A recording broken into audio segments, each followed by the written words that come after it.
Buenas noches, mi nombre es Sebastián. Hoy les vengo a hablar acerca del proceso de síntesis industrial de urea. Primeramente vamos a ver una pequeña introducción. La síntesis de urea es un proceso químico de gran relevancia, tanto en la industria como en la naturaleza. La urea es un compuesto orgánico y es ampliamente utilizada como fertilizante debido a su alto contenido de nitrógeno y es esencial para el crecimiento de las plantas. Vamos a ver un poco acerca de la descripción del proceso de síntesis de urea. Una de las técnicas más utilizadas a nivel industrial es la conversión térmica del carbamato de amonio, que se obtiene a partir del amoníaco y dióxido de carbono, a una temperatura de 200 grados y entre unas presiones de 130 a 200 bares. Y bueno, ahí podemos ver un poco acerca de las propiedades que tiene la urea, las propiedades físicas que tiene la urea. Y bueno, para este proceso vamos a ver un poco acerca de la materia prima utilizada. La principal materia prima utilizada en este tipo de procesos es el amoníaco. En el proceso de síntesis, el amoníaco reacciona con el dióxido de carbono para formar el carbamato, que es la primera reacción que se produce en esta síntesis, que posteriormente este mismo se descompone térmicamente en urea. También tenemos el dióxido de carbono. El dióxido de carbono normalmente es utilizado a partir del subproducto que queda de la destilación de los hidrocarburos del petróleo. Entonces, este mismo dióxido de carbono se reutiliza para este tipo de proceso. Por eso es que en las petroquímicas normalmente se hace este proceso de síntesis de urea. Entonces, bueno, el dióxido de carbono reacciona con el amoníaco para formar el carbamato de amonio. Otro de las materias primas que se utiliza en este tipo de procesos es el agua. Se utiliza en varias etapas del proceso, como en la formación de la solución de urea y en el enfriamiento de equipos.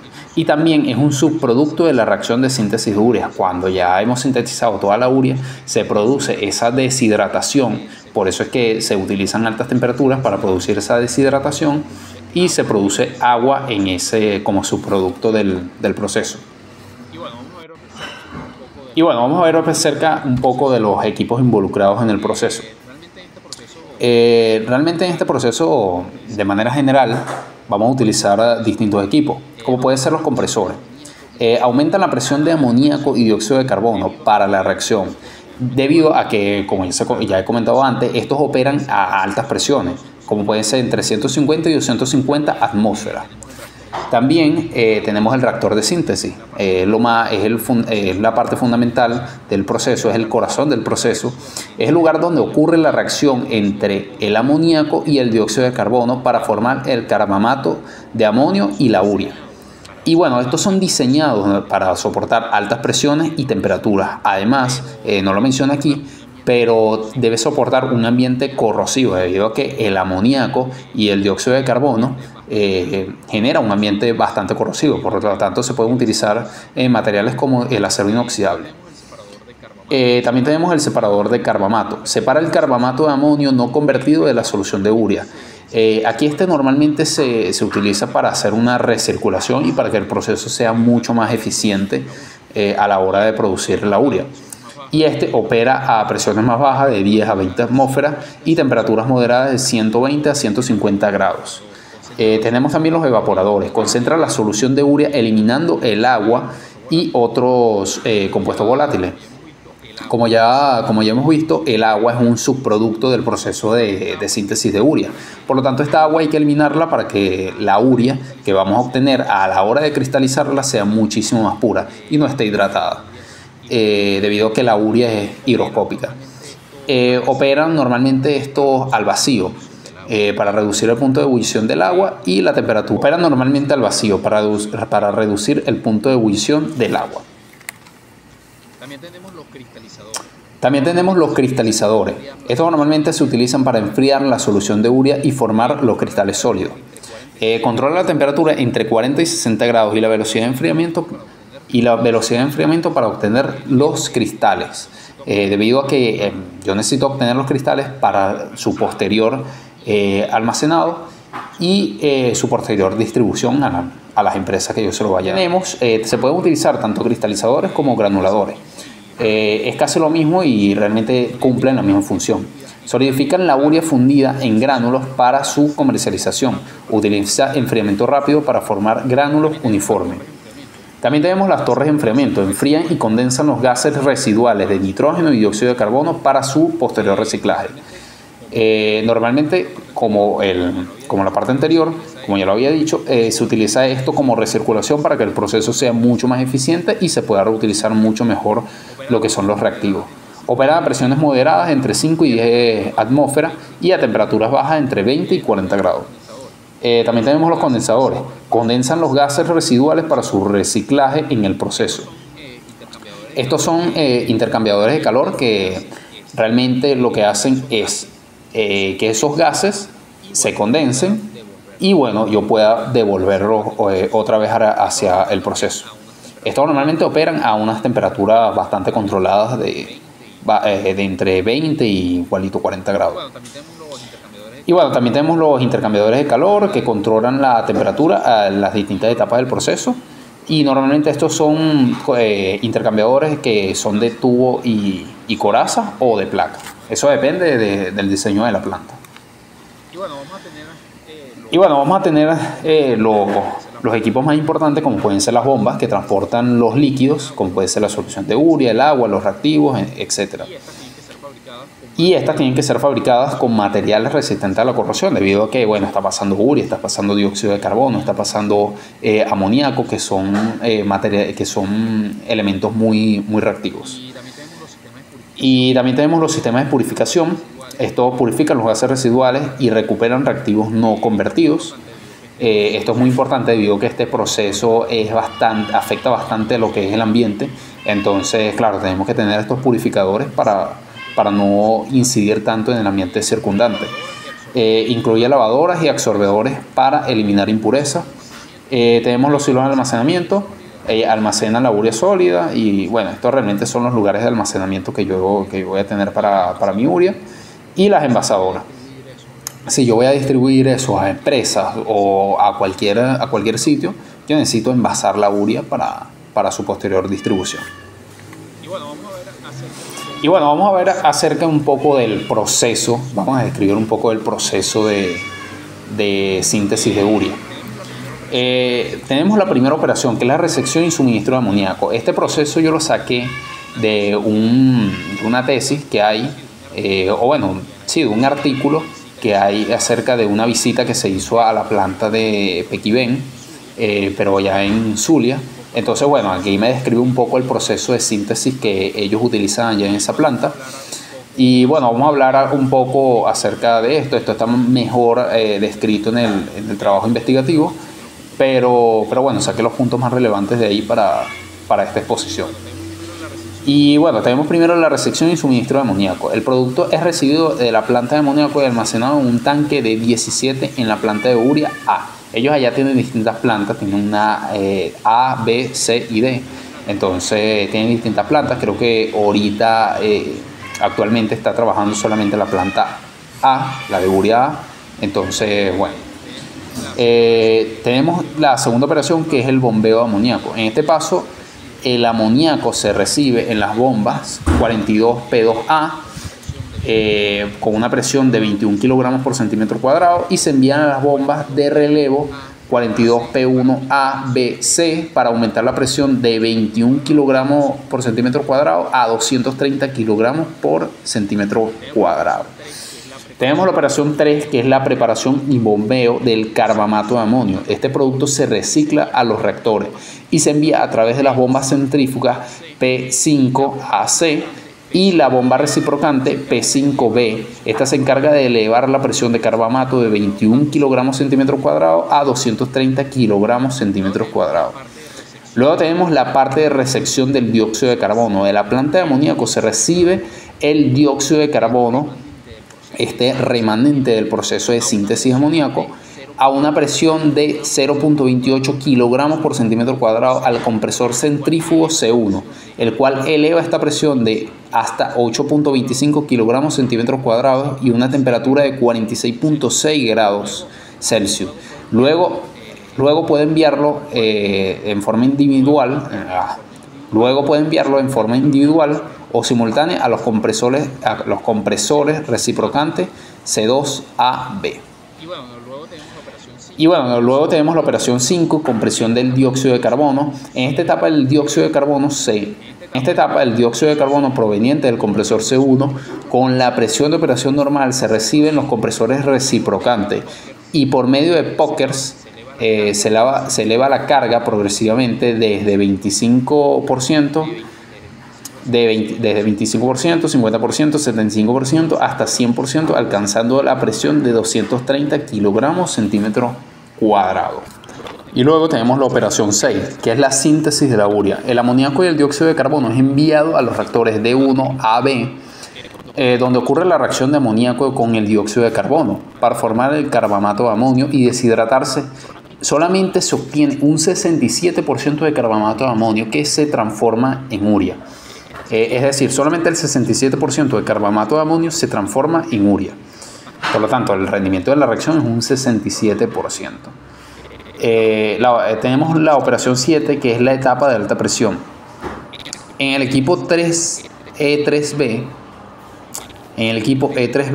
entre el 85 y 88% del carbamato se descompone en amoníaco gaseoso, dióxido de carbono gaseoso y vapor de agua, los cuales entran por la parte superior del equipo y se dirigen hacia el enfriador de alta presión E13. Luego tenemos la etapa de media presión. En el descomponedor de media presión E4B, el resto de carbamato de amonio se descompone casi en su totalidad en amoníaco, dióxido de carbono y agua, los cuales salen por la parte superior del descomponedor hacia los enfriadores de media presión E12AB. Y en la operación 9 tenemos la etapa de baja presión. Estos fluyen por la parte superior del equipo, son absorbidos en el condensador E11 y forman nuevamente carbamato de amonio. Este es enviado a los enfriadores E12AB para luego ser reciclado en el reactor. Y bueno, luego estamos en el sistema de evaporación. Se carga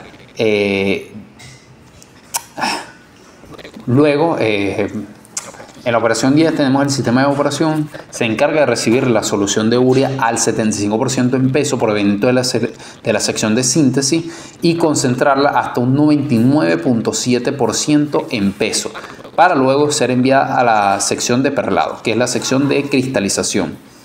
Y luego tenemos el sistema de perlado. En esta sección, la urea proveniente del sistema de evaporación es enviada a las bombas P401AB, a las torres de perlado T2, con el objeto de producir urea en forma de perlas con un diámetro determinado. Para esto se inyecta urea formaldehído, lo que le dará la consistencia a la perla de la urea. Y luego tenemos el almacenaje. La urea sólida proveniente de los sistemas de evaporación y perlado con un diámetro determinado cae por gravedad a unas cintas transportadoras, las cuales llevarán a la urea al almacén provisto de 2 naves. Vamos a hablar un poco acerca de las condiciones de operación. Vamos a tener la compresión de reactivos. La presión debe ser entre 150 y 250 atmósferas para el nitrógeno y dióxido de carbono. Los compresores deben aumentar esta presión debido a que es la condición de operación del reactor. Luego, en el reactor de síntesis vamos a tener una temperatura entre 40 y 60 grados Celsius. Esto después de la compresión, y una presión entre 150 y 250 atmósferas, debido a que esta es la condición en la cual yo voy a realizar mi reacción de síntesis de carbamato. Luego en el separador de carbamato vamos a tener una temperatura entre 180 y 200 grados centígrados, una relación molar de amoníaco dióxido de carbono de 3,1 a 4,1 y una presión entre 10 y 20 atmósferas. En los evaporadores vamos a tener una temperatura entre 120 y 150 grados centígrados. Esto evita la solidificación de carbamato y facilita su recirculación. Y vamos a tener una presión de vacío que facilita la eliminación de agua y otros volátiles sin descomponer la urea. En los cristalizadores vamos a tener una temperatura entre 100 y 130 grados centígrados. Y posteriormente vamos a tener una temperatura entre 40 y 60 grados centígrados. Es decir, yo voy a enfriar mi cristalizador, esto para que la cristalización ocurra de manera gradual y los cristales adquieran el tamaño que nosotros requerimos en el proceso. Luego vamos a tener, igualito como los cristalizadores, podemos tener los granuladores, que debe tener una humedad controlada y un enfriamiento bastante rápido. En las torres de enfriamiento debemos tener una presión entre 5 y 10 atmósferas y una temperatura entre 20 y 40 grados centígrados. Y bueno, esto realmente funciona para enfriar y condensar los gases residuales de amoníaco y dióxido de carbono. Y vamos a tener los sistemas de purificación, en los cuales se tiene que eliminar el oxígeno y otros gases. Y bueno, en el almacenamiento y empaque debe tener una humedad bastante controlada. Ahora, ¿qué reacciones químicas involucra este proceso de síntesis? La síntesis industrial de urea se lleva a cabo mediante la reacción de amoníaco y dióxido de carbono, como ya lo venimos hablando, en dos etapas. Primero, el amoníaco y el dióxido de carbono reaccionan a altas presiones de entre 150 y 250 atmósferas y temperaturas entre 180 y 200 grados centígrados para formar carbamato de amonio, un compuesto intermedio inestable, y en una segunda etapa el carbamato de amonio se descompone térmicamente para producir la urea y agua. Entonces, bueno, ahí podemos ver las dos reacciones. Una reacción es endotérmica y la otra reacción es exotérmica, como podemos ver ahí. Y también se produce una reacción colateral, que es el biuret. Se forma cuando dos moléculas de urea se unen liberando una molécula de amoníaco según la fórmula. Bueno, ahí la podemos ver. Y bueno, ahí podemos ver un poco acerca del diagrama de bloque. El dióxido de carbono comprimido entra junto con el amoníaco, entra al reactor, luego se convierte, produce el carbamato de amonio, también este mismo se descompone. Y bueno, ahí vemos el proceso. Luego llega la parte de síntesis, se concentra, se evapora, se deshidrata, se hace la granulación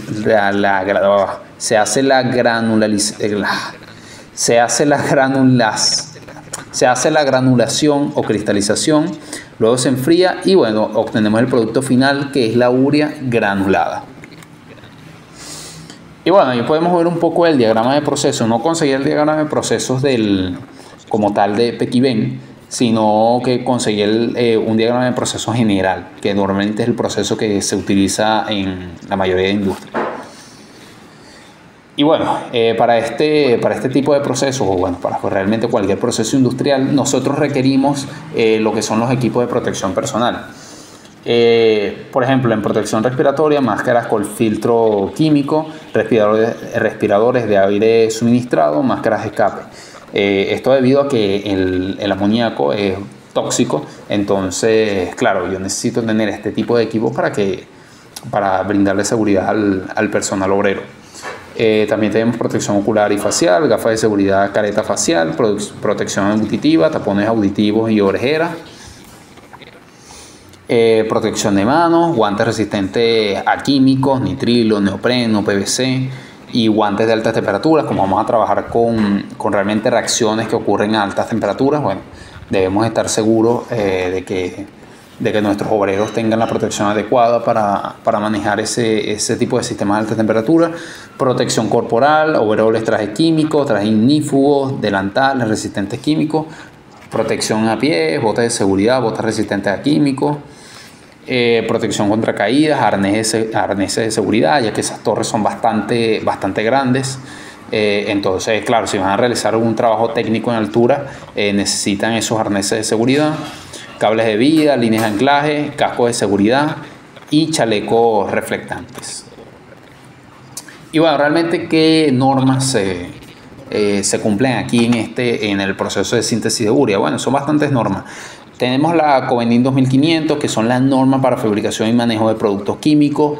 Tenemos la Covenin 3000, que es la especificación para materiales y equipos utilizados en la industria. La ISO 9001, que son las certificaciones de calidad. Esas normalmente se cumplen en casi en todas las industrias. Normalmente se rigen por esas normas ISO 9001. Ley Orgánica de Prevención y Condiciones de Medio Ambiente de Trabajo. Bueno, estas son las condiciones legales realmente para los trabajadores. Las normas ISO 14001, que son la certificación internacional de sistemas de gestión ambiental. Hay que cumplir este tipo de normas ambientales. Los decretos y resoluciones ambientales emitidos por el Ministerio del Poder Popular para el Ecosocialismo. Normas ISO 50001, certificación internacional de sistemas de gestión de energías, ya que ahí en esos procesos se utiliza bastante energía debido a que son procesos que requieren muy altas temperaturas. La ISO 45001, certificación internacional de sistemas de gestión de seguridad y salud ocupacional. Y las normas de gestión integral, la ISO 9001, la 14001 y la 45001, que bueno, como ya las nombré antes, son más que todo normas o certificaciones de calidad que se cumplen para la gran mayoría de empresas. Y bueno, gracias.